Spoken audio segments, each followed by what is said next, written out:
YouTube کے معزز دوستو السلام علیکم، میں ہوں محسن رضا اور آپ دیکھ رہے ہیں اردو انفو ٹی وی۔ سلطان محمود غزنوی نے ایک بار دربار لگایا۔ دربار میں ہزاروں افراد شریک تھے، جن میں اولیاء، کتب اور ابدال بھی تھے۔ سلطان محمود نے سب کو مخاطب کر کے کہا، کوئی شخص مجھے حضرت خضر علیہ السلام کی زیارت کرا سکتا ہے؟ سب خاموش رہے۔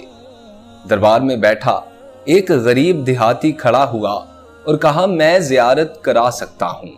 سلطان نے شرائط پوچھی تو عرض کرنے لگا، 6 ماہ دریا کے کنارے چلہ کاٹنا ہوگا، لیکن میں ایک غریب آدمی ہوں، میرے گھر کا خرچہ آپ کو اٹھانا ہوگا۔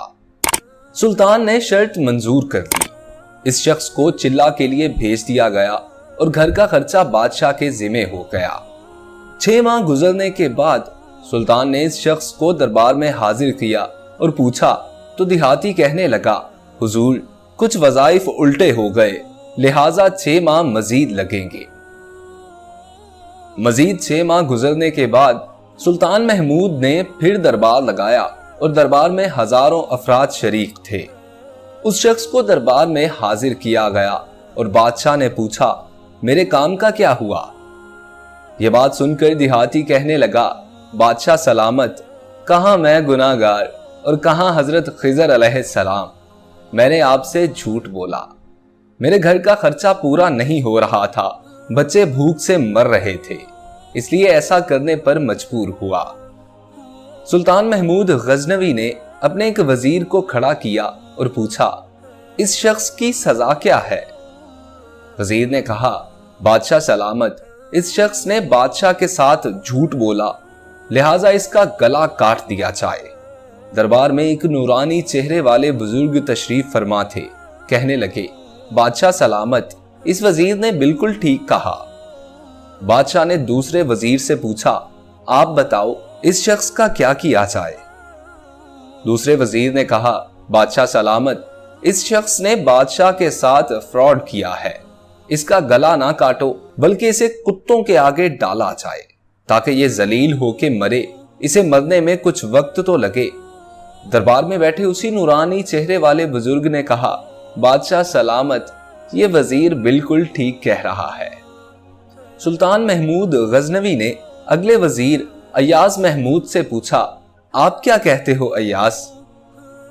ایاز نے کہا، سر آپ کی بادشاہی سے 1 سال ایک غریب کے بچے پلتے رہے، آپ کے خزانے میں کوئی کمی نہیں آئی اور نہ ہی اس کے جھوٹ سے آپ کی شان میں کوئی فرق پڑا۔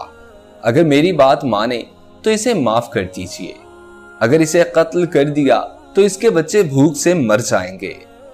ایاز کی یہ بات سن کر محفل میں بیٹھا وہی نورانی چہرے والا بابا کہنے لگا، ایاز بالکل ٹھیک کہہ رہا ہے۔ سلطان محمود غزنوی نے اس بابا کو بلایا اور پوچھا، آپ نے ہر وزیر کے فیصلے کو درست کہا، اس کی وجہ مجھے سمجھائی جائے۔ بابا کہنے لگا، بادشاہ سلامت، پہلے نمبر پر جس وزیر نے کہا اس کا گلا کاٹا جائے وہ قوم کا قصائی ہے، اور قصائی کا کام ہے گلے کاٹنا۔ اس نے اپنا خاندانی رنگ دکھایا، غلطی اس کی نہیں آپ کی ہے کہ آپ نے ایک قصائی کو وزیر بنا لیا۔ دوسرا جس نے کہا اسے کتوں کے آگے ڈالا جائے، اس وزیر کا والد بادشاہوں کے کتے نہلاتا ہے، کتوں سے شکار کھیلتا ہے، اس کا کام ہی کتوں کا شکار ہے، تو اس نے اپنے خاندان کا تعارف کرایا۔ آپ کی غلطی یہ ہے کہ ایسے شخص کو وزارت دی، جہاں ایسے لوگ وزیر ہوں وہاں لوگوں نے بھوک سے تو مرنا ہے۔ اور تیسرا ایاز نے جو فیصلہ کیا، تو سلطان محمود سنو، ایاز سید زادہ ہے۔ سید کی شان یہ ہے کہ سید اپنا سارا خاندان کربلا میں ذبح کرا دیتا ہے، مگر بدلہ لینے کا کبھی نہیں سوچتا۔ سلطان محمود اپنی کرسی سے کھڑا ہو جاتا ہے اور ایاز کو مخاطب کر کے کہتا ہے، ایاز، تم نے آج تک مجھے کیوں نہیں بتایا کہ تم سید ہو؟ ایاز کہتا ہے، آج تک کسی کو اس بات کا علم نہ تھا کہ ایاز سید ہے، لیکن آج بابا جی نے میرا راز کھولا، آج میں بھی راز کھول دیتا ہوں۔ سنو اے بادشاہ سلامت اور درباریوں، یہ بابا کوئی عام ہستی نہیں، یہی حضرت خضر علیہ السلام ہے۔ سبحان اللہ۔ تو دوستو کیسی لگی آج کی ہماری یہ ویڈیو؟ امید کرتا ہوں آپ لوگوں کو ہماری یہ ویڈیو بہت پسند آئی ہوگی۔ اگر آپ لوگوں کو ویڈیو اچھی لگی ہو تو براہ کرم ویڈیو کو لائک کیجئے، ہمارے channel Urdu info T V کو سبسکرائب کر کے ساتھ لگے بیل آئیکن کو پریس کر کے آل نوٹیفیکیشنز آن کر لیجئے تاکہ اس قسم کی مزید آنے والی ویڈیو بر وقت آپ تک پہنچ سکے۔ اللہ آپ کا اور میرا حامی و ناصر ہو۔ اللہ نگہبان۔